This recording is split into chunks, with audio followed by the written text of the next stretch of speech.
గుంజువారిపల్లి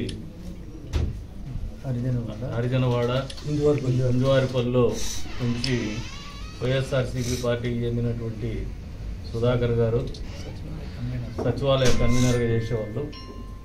ఆయన ఆధ్వర్యంలో ఇతరత్ర ఆయన సంబంధించినటువంటి ఇంకా ఒక 20 మంది దాకా ఈరోజు తెలుగుదేశం పార్టీలోకి రావాలని చెప్పేసి ఇక్కడికి రావడం జరిగింది. వాళ్ళని కదిరి తెలుగుదేశం పార్టీ తరఫున సాదరంగా ఆహ్వానిస్తున్నాం. దీనికి చొరవ తీసుకున్నటువంటి పెద్దలు విజయరాన్న గారికి కావచ్చు, అదే రకంగా సోదరులు నాగేంద్ర ప్రసాద్ జనరల్ సెక్రటరీ కావచ్చు, కన్వీనర్ రెడ్డిశేఖర్ గారికి కావచ్చు, ఇతరత్ర మండల పార్టీ నాయకులు తెలుగుదేశం పార్టీ నాయకులందరికీ కూడా అభినందిస్తూ ఉన్నాం.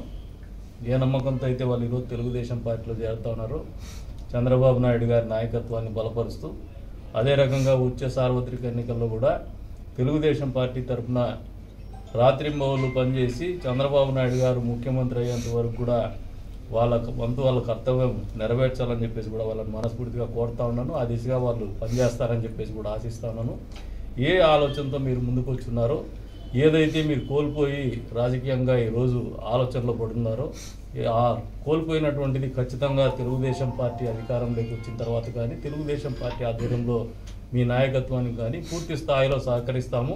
అదే రకంగా గ్రామాభివృద్ధికి కూడా తోడ్పడతామని చెప్పేసి వారి నాయకత్వం గౌరవంగా ఉండే రకంగా కూడా తీర్చిదిద్దామని చెప్పేసి కూడా సుధాకర్ గారికి ఆయన వచ్చినటువంటి ఇతరత్ర నాయకులందరూ కూడా మనస్ఫూర్తిగా తెలియజేసుకుంటూ, మరొకసారి ఈ రోజున వాళ్ళు పార్టీలో వస్తున్నటువంటి సందర్భంగా మనస్ఫూర్తిగా వాళ్ళందరినీ కూడా అభినందిస్తాను. భవిష్యత్తులో వచ్చే 100 రోజులు కూడా ఎన్నికలు అనేది 100 రోజులు ఎన్నికలు ఉన్నాయి. ఈ 100 రోజులు కూడా పార్టీ బలోపేతానికి సార్వత్రిక ఎన్నికల్లో కదిరి నియోజకవర్గంలో తెలుగుదేశం పార్టీ గెలవడానికి పనిచేయాలని చెప్పేసి కోరుతాం.